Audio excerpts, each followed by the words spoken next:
Yeah SIB mediator గా శ్రవణ్ రావు మూడోసారి SIT ఎదుట హాజరు.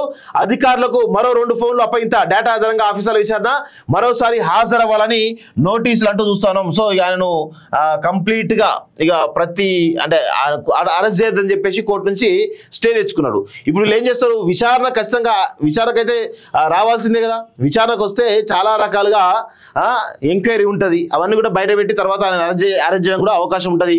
ఫోన్ ట్యాపింగ్ వ్యవహారంలో ఎస్ఐబి అంటే ఇక్కడ ముఖ్యంగా ఎస్ఓటి ఎక్కడెక్కడైతే ఇల్లీగల్ యాక్టివిటీస్ చేస్తున్నారో అంటే చట్టాన్ని ప్రజలను కాపాడాల్సినటువంటి పోలీసులే ఒక వింగ్ పెట్టుకొని కేసీఆర్ డైరెక్షన్లో ఈరోజు ఎస్ఓటి అనే వింగ్ ద్వారా ఒక అసాంఘిక కార్యకలాపాలు చేశారు.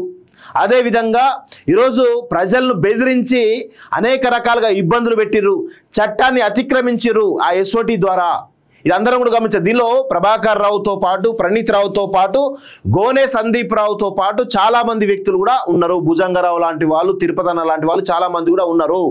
వీళ్ళు ఈరోజు రాజ్యాంగ శాసనాలను అతిక్రమించి, చట్టాలను అతిక్రమించి వీళ్ళు చాలా రకాలుగా సామాన్యమైనటువంటి ప్రజలను ఇబ్బంది పెట్టిరు.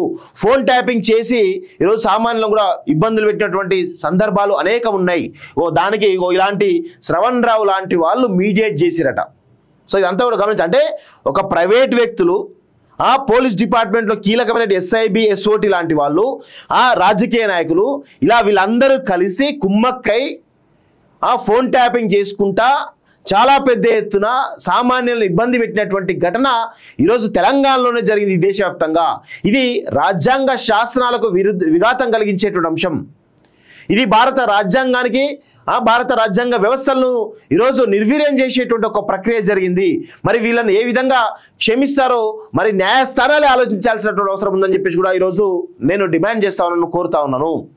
ఇగో ఫోన్ ట్యాపింగ్ వ్యవహారంలో ఎస్ఐబి మీడియేటర్ గా శ్రవణ్ రావును గుర్తించినట్టుగా సిట్ అధికారులు ధృవీకరించినట్టుగా చెబుతున్నారు. గత విచారణలో తుప్పుపట్టిన ఫోన్ అందేసిన శ్రవణ్ రావు మరో 2 ఫోన్లతో సిట్ అధికారుల విచారణకు హాజరైనట్టుగా తెలుస్తున్నది. ఫోన్ ట్యాపింగ్ వ్యవహారంలో సిట్ ఆఫీసర్లు శ్రవణ్ రావును మూడోసారి విచారణకు పిలిచారు. జూబ్లీహిల్స్ పోలీస్ స్టేషన్ కు మంగళవారం విచారణకు ఆయన హాజరయ్యారు. ఫోన్లను రిట్రీవ్ చేసి సుమారు 11 గంటల పాటు శ్రవణ్ రావును విచారించినట్టుగా సమాచారం.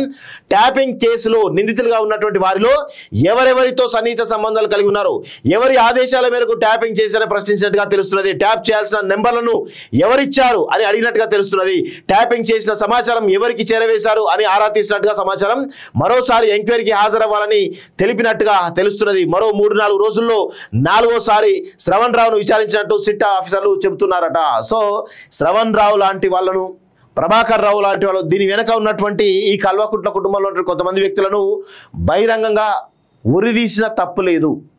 ఎందుకంటే ఇది భారత రాజ్యాంగానికి విఘాతం, ప్రజాస్వామ్యానికి చాలా విఘాతం కలిగించేటువంటి ఒక అంశం ఈ ఫోన్ ట్యాపింగ్ అంశం అనేది. సరే, జనరల్గా ఫోన్ ట్యాపింగ్ చేస్తారు, అది ఎంతవరకు పరిమితం? అది కేవలం ఉగ్రవాదుల విషయంలో, అంటే యాంటీ సోషల్ ఎలిమెంట్స్ ఎవరైతే ఉన్నారో వాళ్ళ విషయంలో ఫోన్ ట్యాపింగ్ చేయడానికి అవకాశం ఉంటుంది. కానీ ఇక్కడ ఏం చేశారు, సామాన్య వ్యక్తులను, మాలాంటి వాళ్ళను, మేమేమో యాంటీ సోషల్ ఎలిమెంట్సా, మాలాంటి వాళ్ళ ఫోన్లను కూడా ట్యాప్ చేసేటువంటి దొంగలు ఈరోజు ఈ కల్వకుంట్ల దొంగలు. మరి వీళ్ళని ఎందుకు వదిలిపెట్టాలి మనం? ఈ శ్రవణ్ రావు లాంటి వాళ్ళు ఒక సామాజిక వర్గం అంతా కూడా ఏకమై పొలిటికల్ వ్యవస్థ, మీడియా వ్యవస్థ, అదేవిధంగా పోలీస్ వ్యవస్థ, ఇంకా రియల్ ఎస్టేట్ మాఫియా, వీళ్ళందరూ కలిసి అనేక రకాలుగా సామాన్యులు ఇబ్బంది పెట్టినటువంటి ఘటన చాలా మంది మనం చూసినాం గత 10 ఏళ్లలో. సో వీళ్ళని ఎందుకు వదిలిపెట్టాలి మనం? వదిలిపెట్టకూడదు. వీళ్ళు చేసినటువంటి దుర్మార్గం అంతా ఇంత కాదు. వ్యవస్థలను అడ్డుపెట్టుకొని చాలా రకాలుగా దుర్మార్గాలు చేసిరు. మరి ఇవన్నీ కూడా బయటపడాల్సిన అవసరం అయితే ఉంది. దీనిపైన ఇంకా లోతుగా విచారణ జరగాల్సిన అవసరం ఉందనేది నా యొక్క అభిప్రాయం మిత్రులారా.